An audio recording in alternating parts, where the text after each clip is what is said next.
Hi, this is Colin Bailey on Musicians on Record. Let's go for it. One, two, three, four.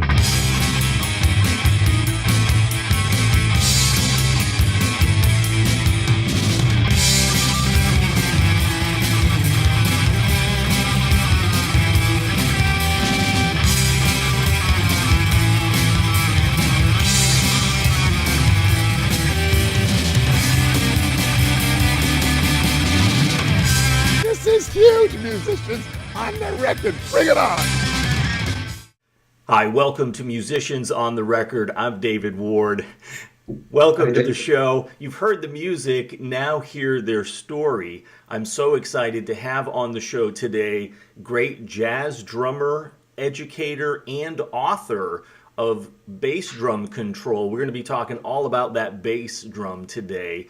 Mr. Colin Bailey. Hi, Colin. Welcome to the show. Hi, thank you. Thank you for having me on. Yeah, I'm so glad. I'm so glad to have you here. Let's actually start with the book. And Bass Drum Control is an incredible book for those who don't know it or haven't seen it. You put a lot. I'm sorry for them. Yeah, right. Exactly. Yeah, go get it. Right.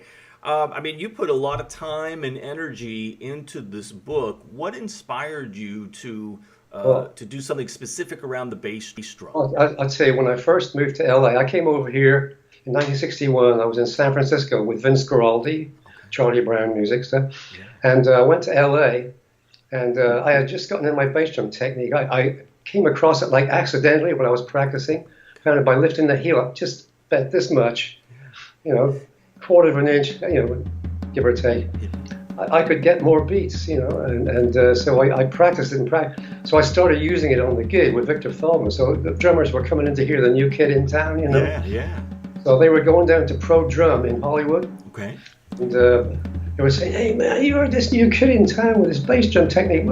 So Bob Yeager, the owner of Pro Drum, said, "Why don't you write a book of exercises?" I already had a lot of it written down. Really? And so it didn't take me that long to write the book. But, That's amazing. So, some guys specifically focus on whatever, paradiddles, whatever. What was your attraction or calling to the bass drum specifically? Well, I just wanted to play more things in soloing. I never wanted to go like that. I just want to go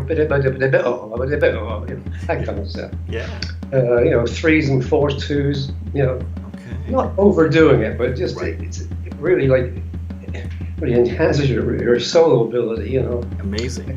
I play more things. I hear really great drummers on video. I won't see them play, but they hardly use the bass drum at all. I play some nice stuff, but they don't use the bass drum except for a bang, Right. Yes, exactly. And so, I want to talk more about your story, but with this specifically around the bass drum, when did you first start developing this technique? How old were you, and how did you come about creating this? I was 24. Okay. I was living in San Francisco, and I used to practice every day, even though I was playing 6 nights a week. Yeah. And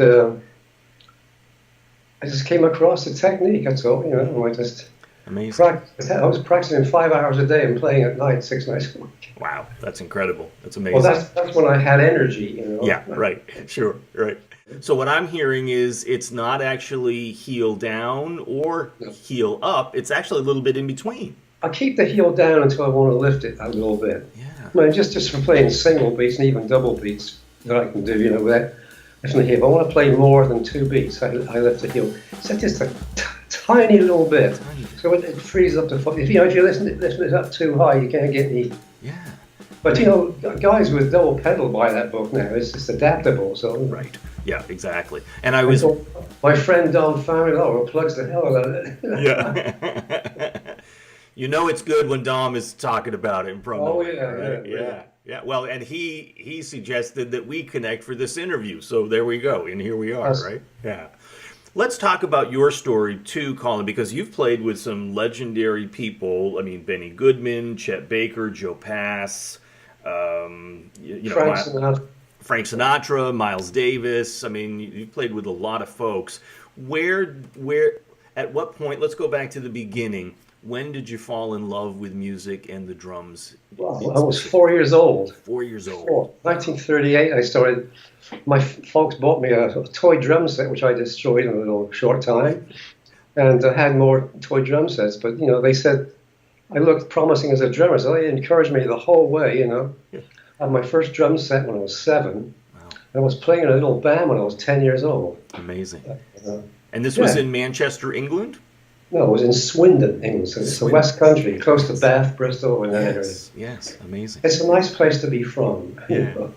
Okay. So, I was in the band. I posted a picture of it. I got it on my scrapbook. Two accordions, that's bad enough to start. Banjo and drums. Can you imagine all that? I wish there had been tape in those days. Right. I would have it in my comedy collection. Right. So anyway, I was playing with that. We used to play for GIs, a couple of camps in our area in the county. Sure. So then I was playing with another band just a bit later called the Firecrackers. My dad was in the fire service when I was a little boy. So they had a band. I was playing with them. I started playing with bands in my hometown, Amazing. And then gradually I started playing weekends with a big band for quite a while. And when I was 16, I went on the road with a big band for a very short time because I couldn't take it. One night stand, man. I hadn't even been away from home, before. Yeah, that's young. It's 16, right? So that was tough. So at 18, I got my first name job. Name job. Okay. Her name was Winifred Atwell. She was very famous, so it was a great thing for me. I started traveling, world tour. I went to Australia on a tour. Wow. Australia and New Zealand, 15 months. And at 18, amazing. Yeah, my wife and I couldn't stand the weather in England when we got back, so we emigrated to Australia. Okay. Well, yeah, I was playing there. That was in 1958. I left England. And I was playing with good players over there. A group called the Australian Jazz Quartet had been in the States for many years. They went back to Australia and split up. The piano player named Bryce Rode, he was a great piano player. And he got a quartet together with me, the usual bass player from America, and a good guitar player who didn't have the guts to come over here when we came over, So I was playing with them, quite a bit and doing some studio work. Amazing. I loved Sydney. Sydney was great, in those days. Good. And then the Kingston Trio, remember them? Yes, of course, sure. So they came over and we were their opening act, Wow. Group. So we got on so well together, and they liked our music. They invited us in April of '61 to come to the States. They would pay our airfare and hotel wages. So, my wife and I rushed to get a green card, which you could get easy in those days. Yeah, right. 1961. So came over here. I had no idea I would be able to stay. I thought I'd have to go back. Sure. I went to hear everything I could hear. First week I was in the States. Miles was playing the Black Hawk with Jimmy Cobb. Yeah. Jimmy was the most influential guy, him and Joe Morello. I like Jimmy's time field. Anyway, so that's how it came back. Because that's what I was wondering too, of, back in England before you got to the States, Colin, of, when you started playing at 4 and your first drum kit at 7, who were some of those inspirational drummers that you were emulating? There was a drummer in London named Joe Daniels. He had a group called Joe Daniels and the Hot Shots. I thought he was great. Yeah. Then I heard Gene Krupa, and then Buddy, and then Charlie Mann, on and on. I guess I was very influenced. Yeah. Amazing drummers, obviously legends. Yes. Do you remember? Max Roach, I heard Max, he influenced me. I still do a thing. I copied him. He plays a parallel like. I still do that. Yeah. It sounds faster great. than that, but I still do it. So, thank you, Max. Right, thank you, Max, for a lot of his drumming. Right, it's amazing. Yeah. Was there music in your family, Colin? Anybody else musical? Well, my dad played the banjo. He was in that group with the two accordions. Okay. He knew nothing about music really, but they were influential. And they always had good music in the house. My uncle used to come over and bring the latest records over. Yeah. Bing Crosby. When I got to play with Bing at the what do you call it? The singing in Monterey golf tournament. Wow. Playing for Bing was a kick, man. Yeah. He was my idol when I was about 7, 8 years old. Wow. That's very cool when you get to play with your idol, right? That's amazing. Yeah. Do you remember what your first drum kit was? It was called Ajax, which was a big company in England, Ajax and Premier, or Premier, sure, as they call it over there, Premier. Yeah. So, yeah, it was all right, you know. I took a set, when I went to Australia, I took a set over there. Okay. Then I was offered a thing with Gretsch over there. Okay. I had Gretsch drums, that's what I brought to the States. Okay. Yeah. I've been with different drum companies, you know. Yeah, sure, right. There's a lot of great drums out there, right? Yeah. And so early on, was it mostly self-taught, Colin? Did you have some influential teachers that came along? Yeah, when I was 7, the local little vaudeville theater, they had a pit band, you know. And the drummer there, named, God, what was his name? I forget. David Levers. Anyway, my dad said he has a great roll, so take some lessons. I took some lessons with him. And I had this terrible left-hand grip. I can't really show it on here, but it was like bad, you know. Yeah. So I went on with that, you know. Then when I was 15, I went to London, was taking lessons from one of the really good guys up there. And he showed he said, play for me like we all do, you know. And he said, man, that left hand's got to go, you know. And I've been playing that way since I was 7. Right. Doing, you know? Yeah. So you know, I was very upset, but you know, I persevered, man, and got it, you know. Okay. And I'm a perseverer. You know? Yeah, well, that helps. That helps with music and any kind of instrument, right? Was it mostly traditional grip that you were playing? Oh, yeah. I never played match grip, so I started doing studio work in L.A., you know. Yeah. You can't do loud stuff with this grip, you know. You just can't. Tradition. Yes. You got to play it. Did a lot of pounding, you know. I retired from backbeat music in 1982. Yeah, absolutely. I said, I can't do this anymore. I'm just going to play jazz and teach. There you go. Right. Excellent. Yeah. Well, my income went down quite heavily. You know, right. That can happen, right? Yeah. Also, I mean, in my research, you talk about being influenced by Joe Morello. Can you obviously legendary drummer? Can we talk about your love of Joe Morello and his drumming? Yes. Yeah. Well, Joe was a dear friend of mine, dear friend. We spent some great times together, being silly mostly. Yeah. And he liked to be silly like me, you know. Yeah. But, I heard Joe on a record in England in 1958. He had done it with Brubeck. It was called, oh boy. So like a tour of America kind of thing. He did this solo called The Sounds of the Loop. He used to do it with Dave Brubeck. He played this solo on there. Well, a bit with the left hand. I thought, man, how can anybody do that? It's not possible. Yeah. So then Joe came to Australia in 1960 with Dave Brubeck, and opened that same group opening for them. Wow. So I got to be with Joe. It's amazing. I didn't rest for a second. As soon as he was awake, I was in his room with the practice pad. He was great, though. You know, we had some really nice times together. We got together as much as we could, you know, in the States. He would come out to L.A. with Brubeck when I was living there, you know, and we'd spend some time together. That's amazing. And I got to know Desmond, you know, Paul Desmond. Sure. Yeah, Joe was a special guy, man. He had the most incredible technique. God, you know.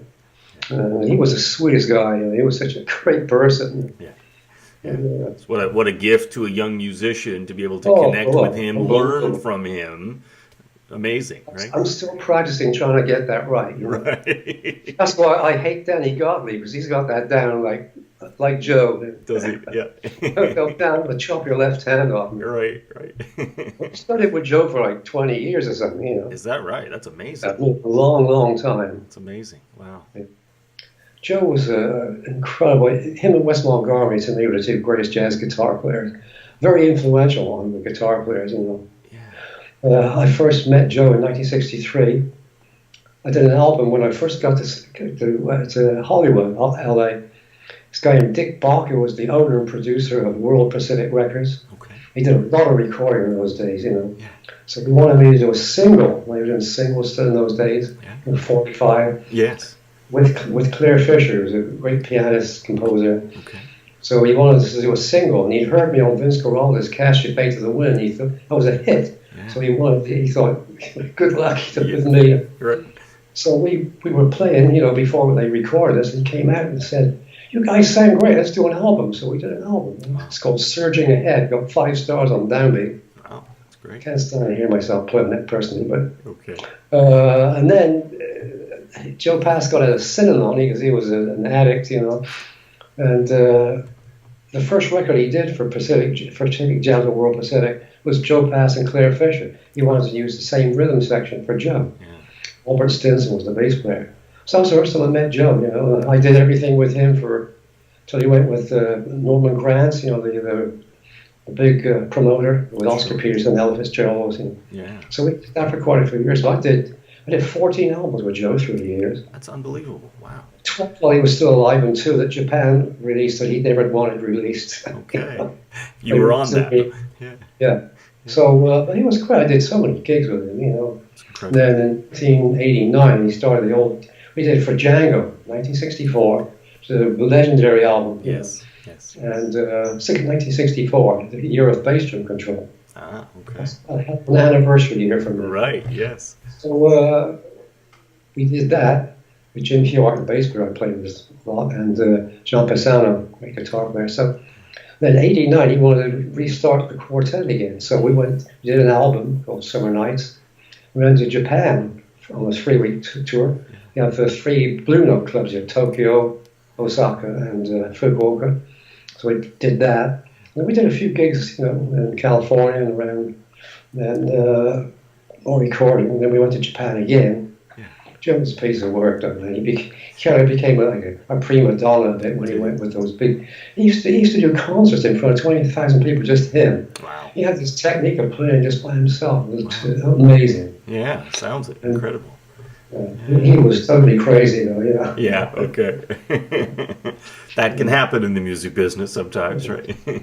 Well, see, I'm crazy. Well, he picked me on firmly because I'm crazy. You know? Right.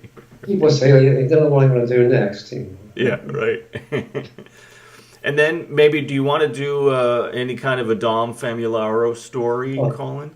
I got a great story about Dom. The first time we met. Yeah. I don't know if I told you this story. I don't think so. What's it called? The Dick Grove School of Music. Okay. In the valley here. Okay. And they booked me to do a clinic there. I'd never done a clinic before, you know. Okay. So I went in there with no knowledge of doing a clinic. So there was like 25 people in this little audience all sitting down, you know. So I played a solo and everything. And I was waiting for questions. Nobody said a word. I'm sitting there going, Jesus Christ, I got another hour and a half of this. Right. What am I going to do? Right. So this guy back, he says, why don't you show us how to do so-and-so? You know, so I did that. And he kept laying this stuff. It was Dom. He was like, what, 26 or something at the time. You know, he was playing in a group and he sang like Bacon, but he did, you know. So we've been friends ever since. He's done a lot for me, Dom. He's the most beautiful. I just did an interview with him for Sessions. Yes, the sessions.org, yes. Yeah, amazing. That was nice. You know, we talked. It was the same as with you. You talked about my career and everything. I've been around so long, man, you know, like from when I was 4, like, you know. Yeah, it's amazing. He came out to my house, and a couple of times he laid on the floor to watch my bass drum technique. He's got a similar technique for his double pedal thing, you know. Okay, interesting. Just a slight bit, you know, he's done a lot for me, Dom. You know, I was playing the Village Vanguard a couple of times with Richie Cole, saxophone player, and I stayed with him at his house in Long Island, and he used to take me to the gig every night and pick me up at 2:30 in the morning. Wow. You know. Yeah, that's a friend. Yes, yes, absolutely. A couple of nights he couldn't make, so he sent one of his students, Frankie Bellucci, very great kid. Yeah. And so you know, he's done a lot for me, Dom. He's been a real friend, and he promotes me everywhere he goes. My book, you know, and books. Here, are there any goals left for you that you would still like to achieve career-wise? Yeah, I just want to keep playing at a high standard, you know. Yes. If I start to come down, people are saying, "Me, you don't play like I used to." I wouldn't play anymore. I'm just at home for my own. You know. But which is pretty much what I'm doing now. Yeah. But for the joy of it, right? I mean, that's. Oh, I love it. I just love to play. I play at least an hour every day. You know. That's fantastic. Yeah, that's really great. Sometimes I play the tracks when I'm not playing. I do play the tracks on my CD with click tracks with a solo. Okay. It's hard to play a solo on a click track. Yeah, right, exactly. Yeah, it is. And so for you, Colin, you're drumming, you're starting to play with these amazing people, you're learning. What was your musical dream? Was there a dream of what you wanted to do, or did some of this just happen organically? It all happened. Really, for me, I went from one thing to another, and I never had to work for a minute, Yeah, wow. Not until now, of course. Yeah, right. But yeah, when I came over here, I did that 6 weeks with the concert with the Kingston Trio. Yeah. Vince Guaraldi heard me play in San Francisco. He invited me to come out to the jazz workshop on Monday night and sit in with his trio. Yeah. So I did, Okay. We were in the men's room afterwards, taking a pee, Yeah.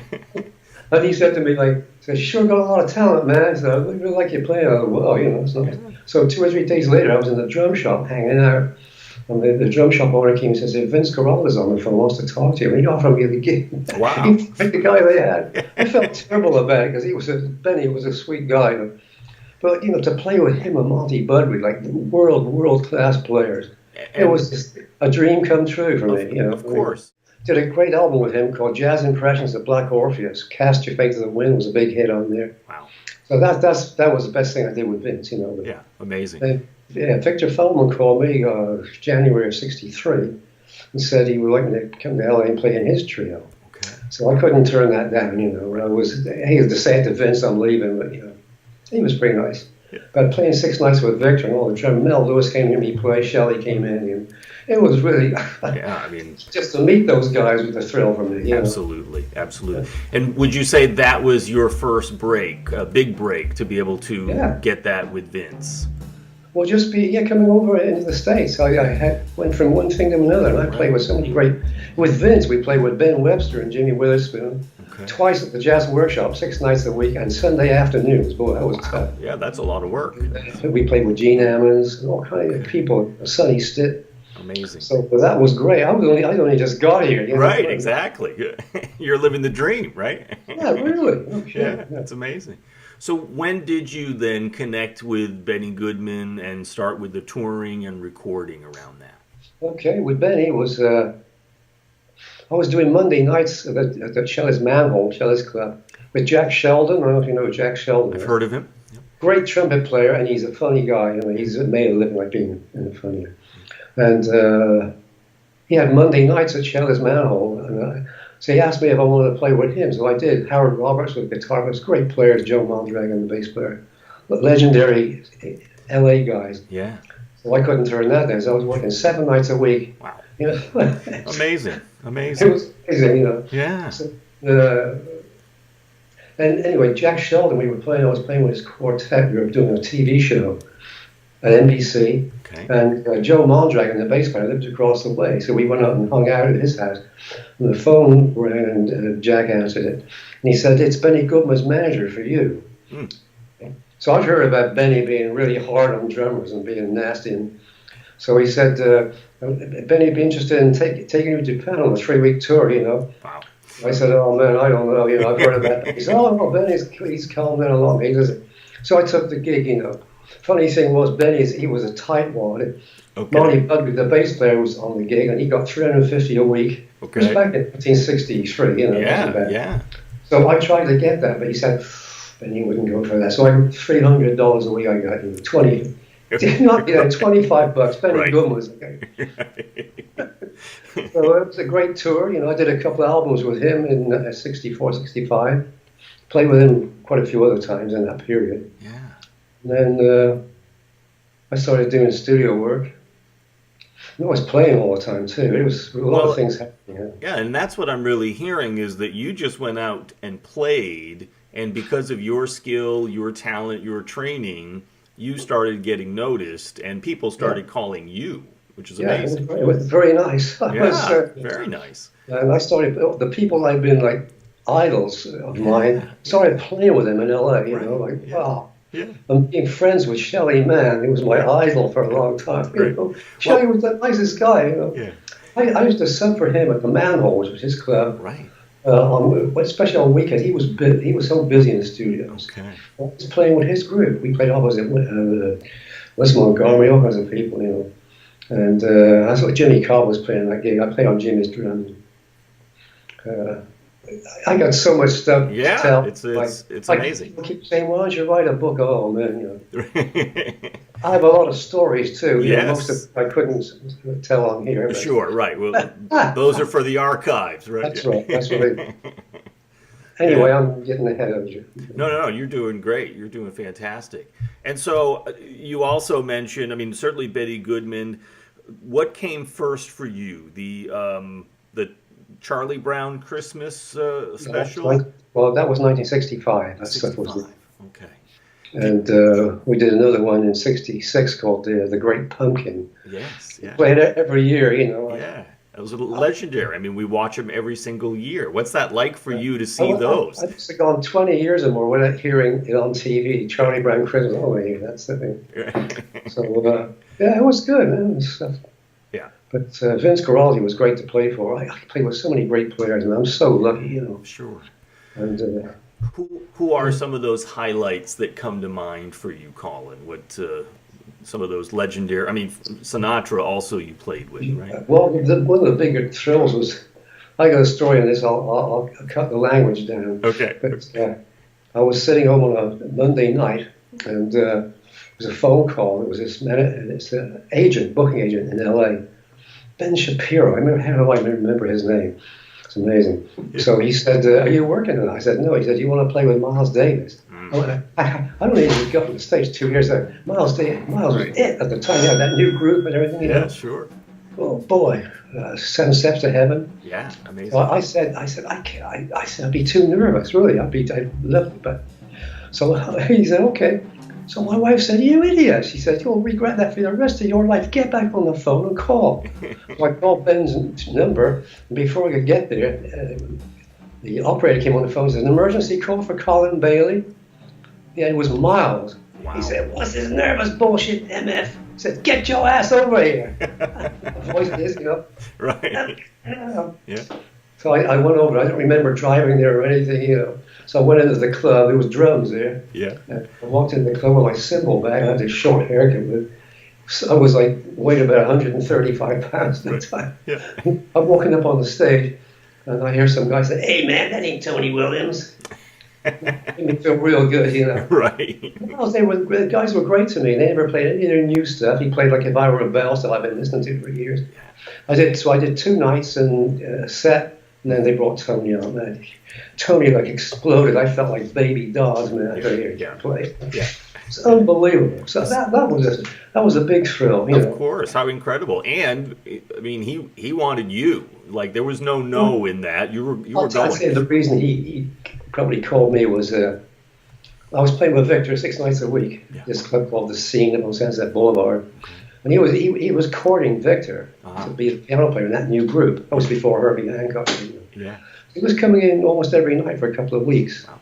And that's what Miles had heard me. You know, he thought, "Oh, I'll get this kid to come up." You know, and so that's why I got the call. But it was a shock there to say, "You want to play with Miles Davis?" Like, geez, I was scared to heck of me. There's a dream come true right there, right? And then playing for Sinatra and Antonio Carlos Jobim, and that was it. Frank came over and shook my hand, and I was like, "Wow, thinking Frank Sinatra's there, geez." Yeah. So it was a beautiful album. I was with George Shearing at the time, George Shearing Quintet. Okay. It was my regular gig, you know, on the road and everything. Sure. So I got this call to do 3 sessions. And Klaus Oberman was the arranger, a great arranger.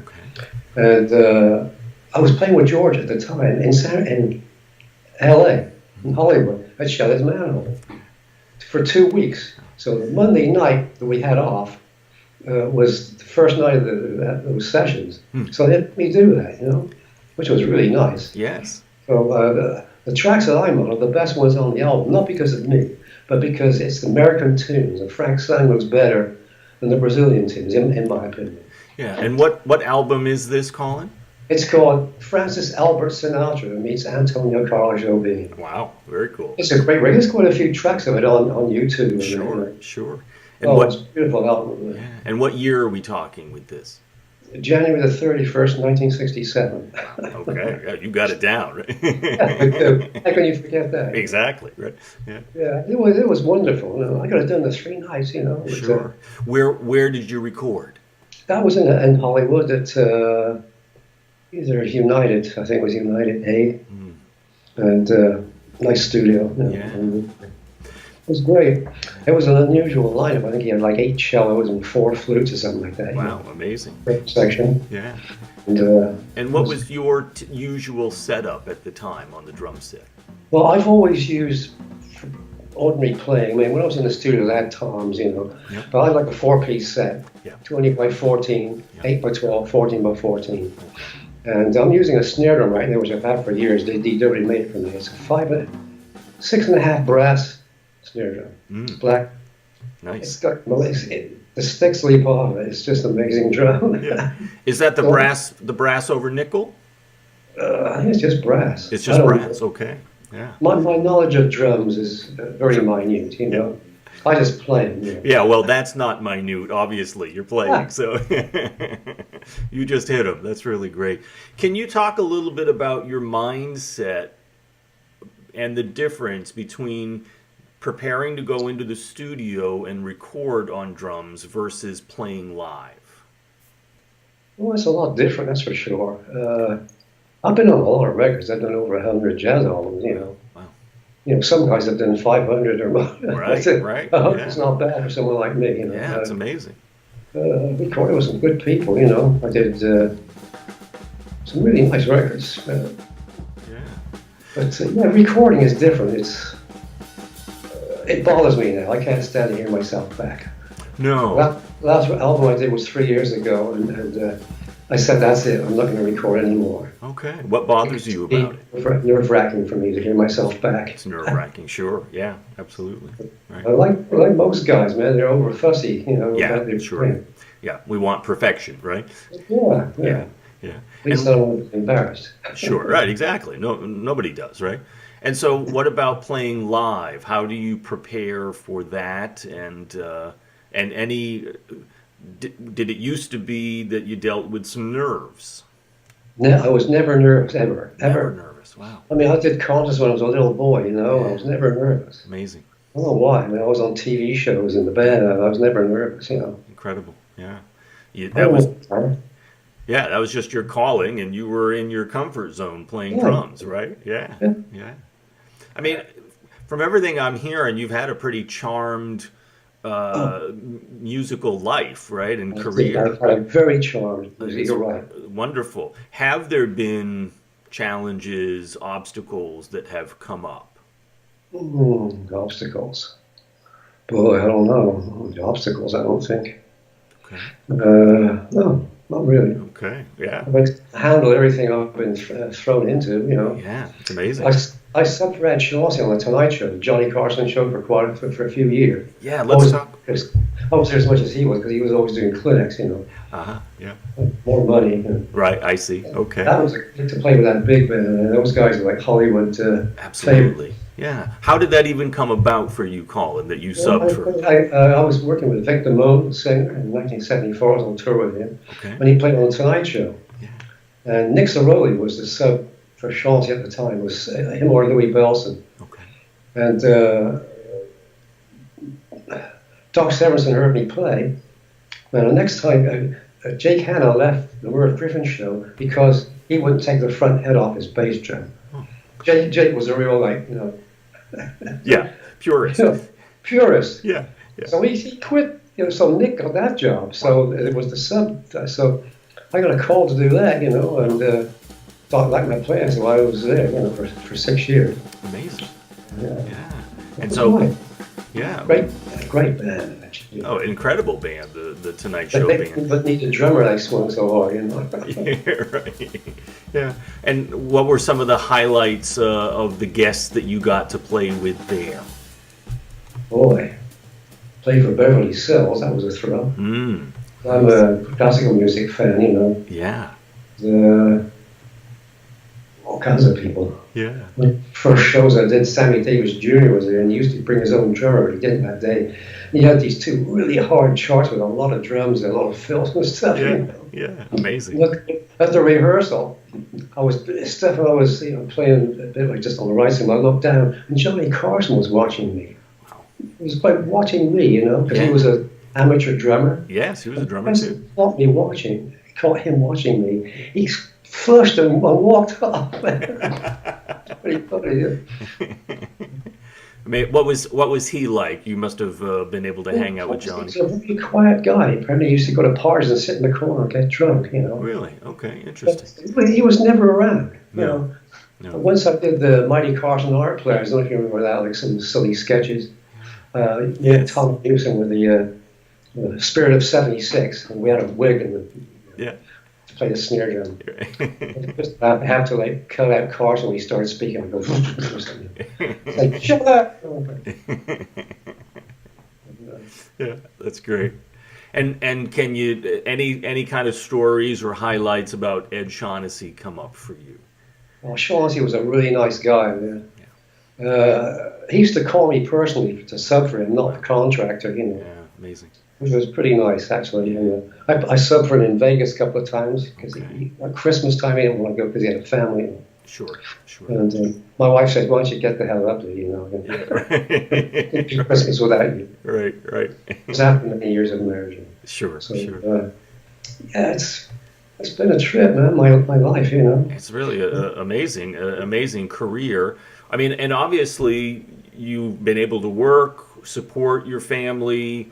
How did you balance all of that with, recording, touring, having a family? Well, I never had children. When we got married at 19, my wife and I.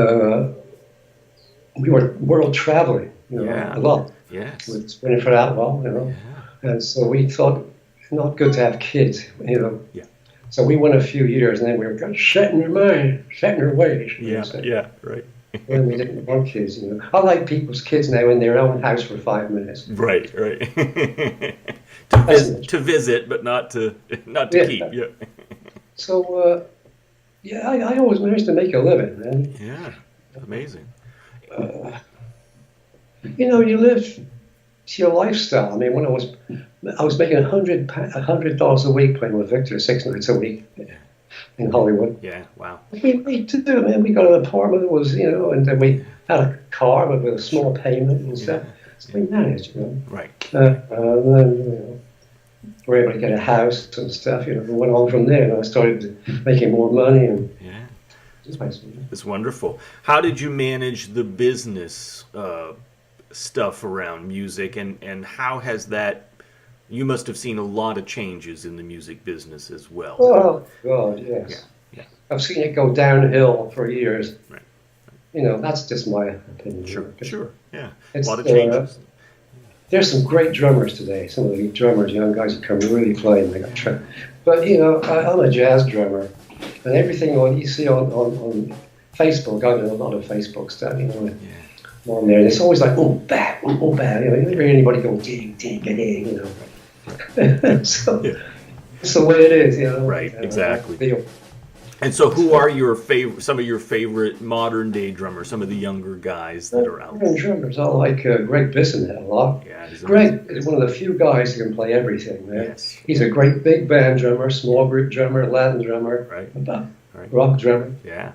And a beautiful guy. He was in 1979, August. I left LA to go to Dallas to teach at North Texas State University.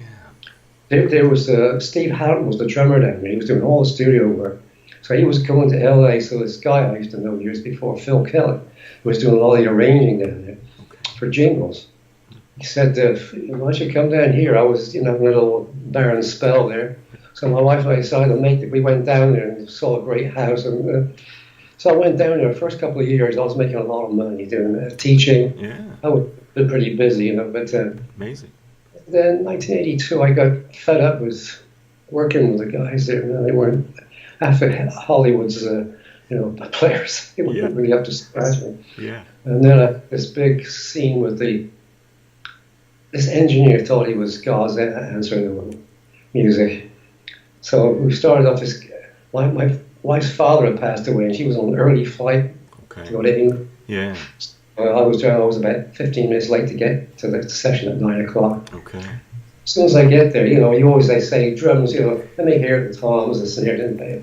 So he started on my snare drum, he said, He said, "Is that the same snare drum?" And I said, "Yeah, same one." He said, "It sounds like it's dead." He said, "That's the way they're supposed to sound to me." Right. He said those tones, I was just saying, I started to really get pissed off. Sure. Sure. My father-in-law just died. Right, I wasn't a good exactly. So then he started on the bass drum. And I said, "Hey, man, Yeah, right. I'm out of here." So I just walked out. Yeah. Left my cymbals and everything. I had Cartage Company. Yeah. Well, studio time, I had Cartage Company. Yeah. I used to ask people when they call for a jazz gig, "You do Cartage?" Yeah. Right, yeah, exactly. The concept more than they to pay me. Right. I'm not sure they're doing that anymore, right? The Cartage? Well, what they do now is they pay drummers extra to take their own stuff. Interesting. But drummers with all those drums, man, especially if you're going from one thing to another, like some of these guys do. Sure, yeah, exactly. Yeah. I was busy for a few years, Yeah. And so what are you working on now then, Colin? Whether live or practice, or it sounds like you're taking a break from recording. We're done with that. But I'm done with it. Okay. I just don't want to do it anymore. I started recording in 1952 in London. Yeah. That was when it was acetate. Yes, right. Yeah, amazing.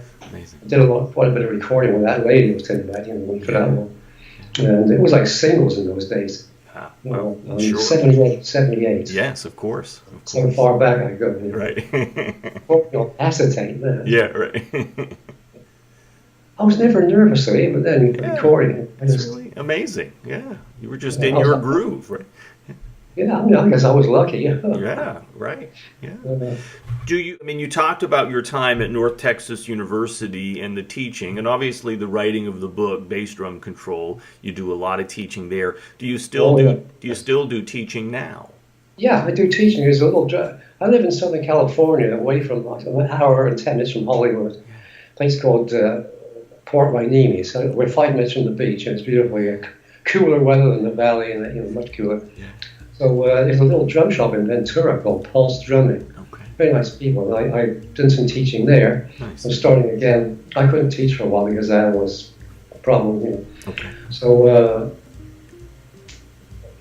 but the trouble is today, they say, I want to learn about jazz. I show them how to play the right cymbal thing and a few things.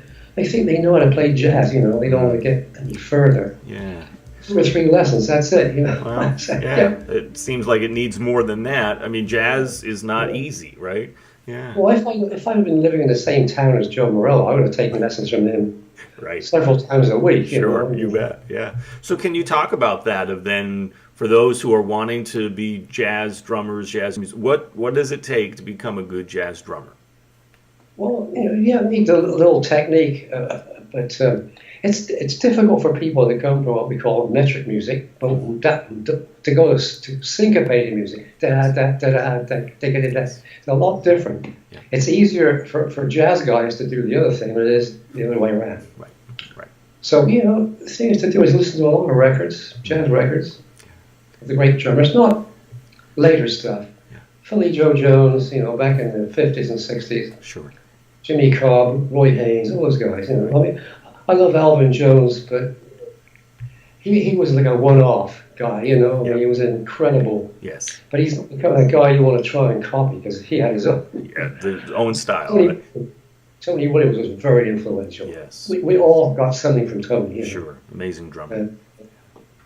But a lot of practice, listening, and getting to play is great. Yeah. And if you can record yourself to hear yourself back, that's the true test. Yes. Yeah. Right. Yeah. And these things are, would you say that that's the same advice that you would give to any musician who would like to get to where you are, where you have been recording, playing live? That's certainly to become a jazz drummer. What about the holistic stuff of the balance, certainly the skill and talent and practice, balancing the music, business kind of stuff, and as you did with your wife, what advice would you give folks in order to balance all of that? Don't give up your day job. Just kidding. Okay. That's a little bit bad. No, I love it. Yeah, it's great. Yeah. It's all so different, Dave, than it was when I was young and coming up, and for several years of my career. Then it got to, jazz guys there were less jazz clubs, which is true now. There's not anywhere to play in LA, Yeah. So this little jazz club is a little jazz club in Ventura, right opposite from the drum shop. It's called Squashed Grapes. And these guys have a small winery, and they have this jazz wine bar. Wow. Nice a week. So I used to work there once a month, And it's a great little place to play, and people come in to hear the music, it's nice. But everywhere else I go is like an hour and a half drive to gigs, Sure. Yeah. So I'm kind of lucky in a way. There's nothing happening. Right. But if people still want to see you play once a month or so, that's in that area they can check you out, right? Yeah. That's right. Yeah. Awesome. More on that? Oh, yeah, it's just so different from when I was young and coming up. The first, it's just like in the mid '70s, it started to really change. What did you notice? What changed? Lesser clubs. That was a start. Sure. And lesser jazz recordings. Right. I'm on a great album with Victor Feldman. People don't know about Victor Feldman. He was a genius. Incredible piano player, hard swinging piano player. Amazing. Great violin player, and a percussionist. He was all percussion stuff with Steely Dan, all those groups. Really? Wow. Incredible. But Victor was something. He wrote hard stuff. He had music for everything. There was one tune we just played, It was he wanted to have arrangements. Sure. So he had a book. Wow. For one song? This album called Dom Famularo loves this album. There was a solo I did on a tune called Agitation. He loves that solo. He talks about it. And the album's called The Artful Dodger. Wow. And people can still get it on Amazon. Great time. Just lots of clips on YouTube of it. Yeah. Amazing. But Victor wrote these hard parts, and we were all busy in the studios at the time. 1975 for 1976 it's like two different sessions, two different bass players, and we had a short rehearsal at his house to play these hard pieces, So I was like reading some of this stuff on the sessions, real hard stuff. And I was like, But when you hear the outcome, it's pretty pleasing. Yeah, that's amazing. And really, that's some of the importance about being able to read music and learn charts, right? Yeah, well, if it's studio work, you have to learn to read. Right. I started reading when I was 10 years old. 10 years I old. had a teacher in my hometown. I forgot to say about him. His name was Peter Coleman. Okay. And he later left the good big band in Swindon, my hometown, and went up to London and played with some big bands up there. So anyway, he started me reading when I was 10. Yeah. My first piece of music was American Patrol. It was a great drum solo in there. This drummer, Maurice Purtell. Wow. And I was like, wow. That was the first piece of music I read, that chart on that. Incredible. thing. Incredible. But I had to read. Every gig I played was reading, everything. Right. Yep. I forgot to tell you, in 1958, I joined Sid Phillips' band. That's, what his name was, father. Simon Phillips, his dad. Oh, wow. And Simon used to know all the guys in the band, names, Yeah. And now there's a great drummer, Simon. Oh, my God. He's incredible, right? Amazing drummer. And a very, very sweet guy. I like him. Yeah. But his father wasn't so nice. No. Okay. Yeah, he gave me a list when I first joined the group. Do's and don'ts in Sid Phillips' band. It was a Dixieland band. Don't not too much on the ride cymbal. It reminds one of the sound of frying fish. Really? Yeah, he was. He wanted me to play closed hi-hat on, trombone solo and stuff like that, and on the piano solos I had to play on the rims. Tick, tick, tick, tick on the rims. Interesting. Wow. Okay. And if I started to do something else, he'd turn around. A lot of rules in that band. It sounds like. Oh boy, yeah. Talking of role, Yeah. I had a great experience in studio scene. I got called to do this session with a guy who, Spencer something or other, what the hell was his name? He did a recording with the Beatles before they were the Beatles, Okay. And the first tune, it started out with drums, so the guy said, I want you to roll in that first two bars, Yeah. So I said, okay, 1, 2, 3, 4, I came up, I went. He said, oh no, a roll. That's a roll now, you know. Right. So forget, you know. You're right. I think what you were doing was better. Right? Yeah, that guy was something else, that producer, Jesus. Yeah. Came in with a fedora hat with a feather and like cloak. He was like, Really? Wow. Okay. It was the 60s, right? that was, late 60s. Yeah. It was, we were called to do this gig, not because of our musical ability. Okay. They wanted a nut, Yeah. and they hired me because I'm a nut, you know. Okay. All the nuts in Hollywood, they chose me. I was honored, you know. Yeah. Accordion player, they wanted an accordion because they can corny. Yeah. They got Tommy Tedesco, who was the busiest guitar player in the studio, was a legend. Yes. Wrecking Crew, right? Yeah. They hired him because he looked like a thug. Uh-huh. He wore a black shirt and a white tie, you know. It was like a cigarette. Yeah. It wasn't a case when he was smoking in the studio. Sure. And they hired a bass player because he looked like a soft, you know. So there was no music. They wanted you to sound bad, you know. It was supposed to be from a small town in Ohio, Fernwood, fictitious. Yes.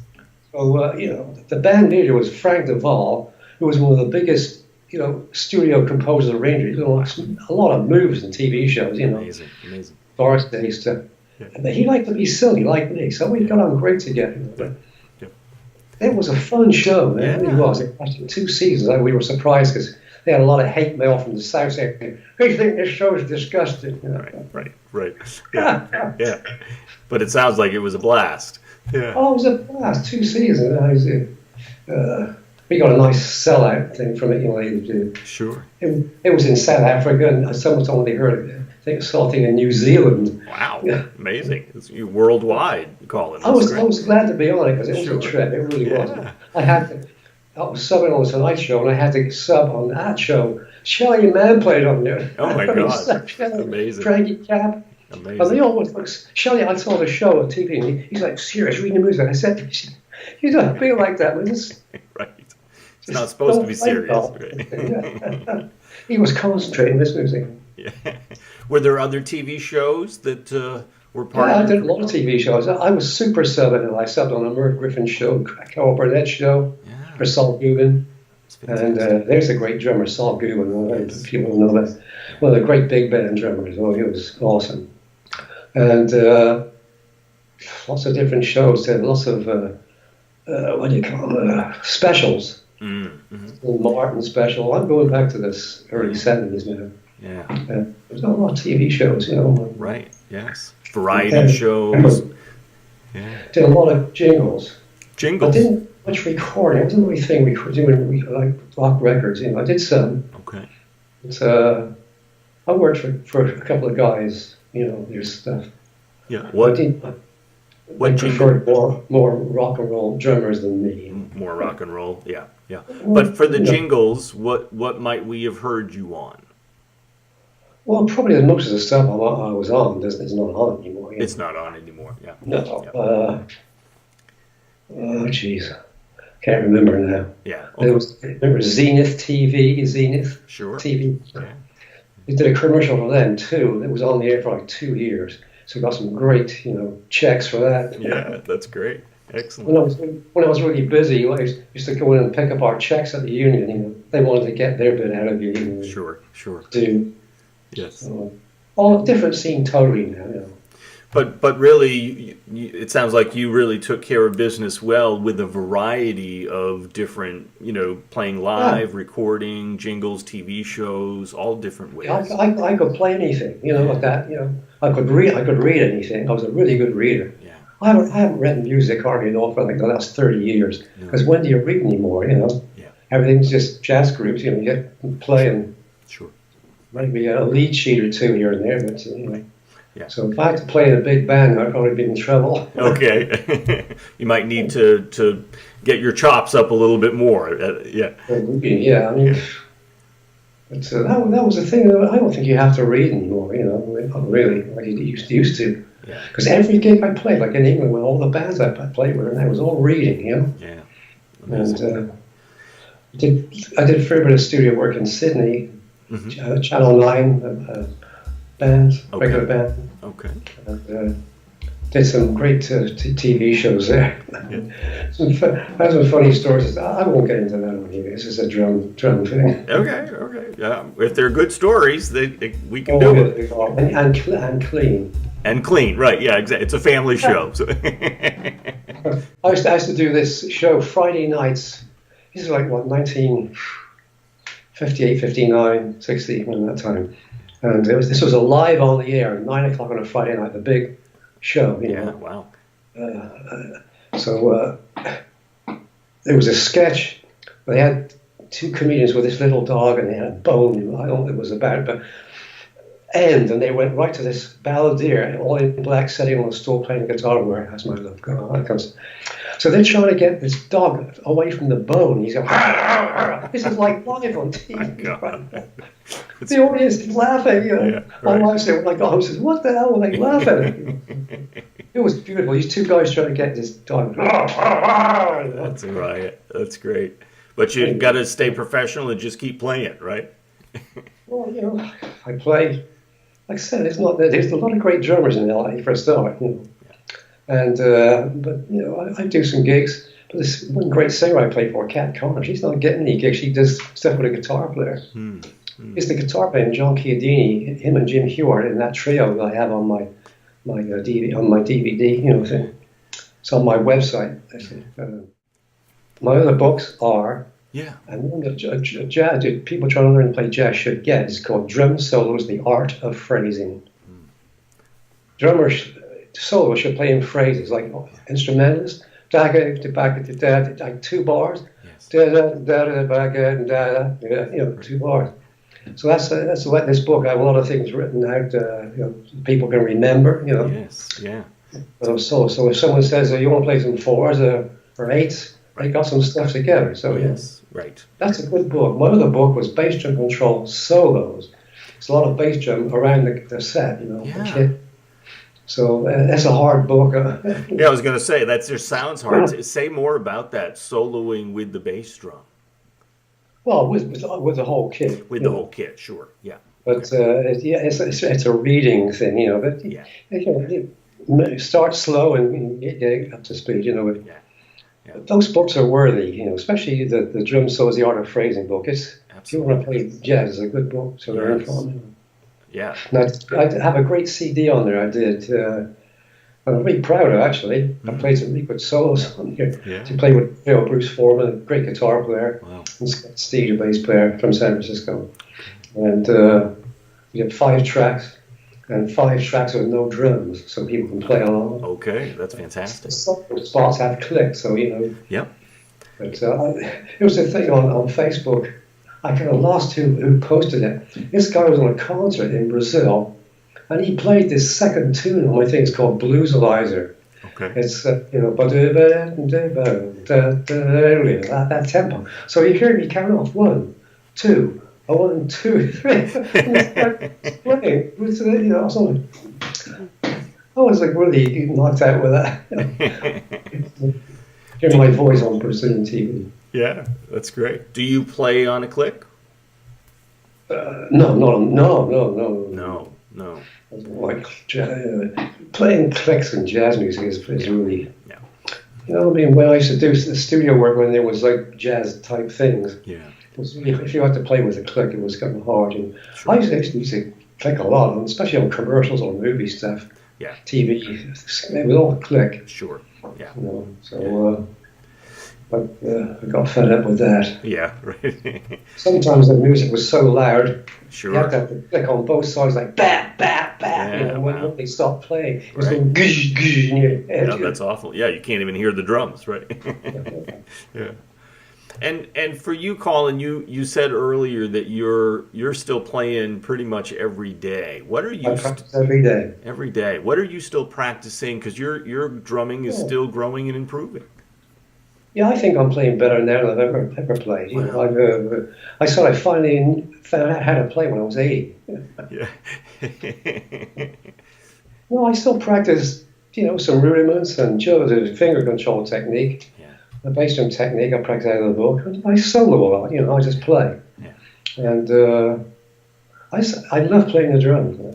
I've loved it my whole life, you know. I've always Always loved it. It's like an honor to have played the drums all those years and had a great time doing it, you know. Yeah, it's really amazing. Yeah. Well, and it's been an honor to be able to talk with you, Colin, and it feels like a drum lesson and a history lesson all in one. So thank you so much, Colin Bailey, for being on Musicians on the Record. You're very welcome, David. Thank you for having me on. Appreciate it.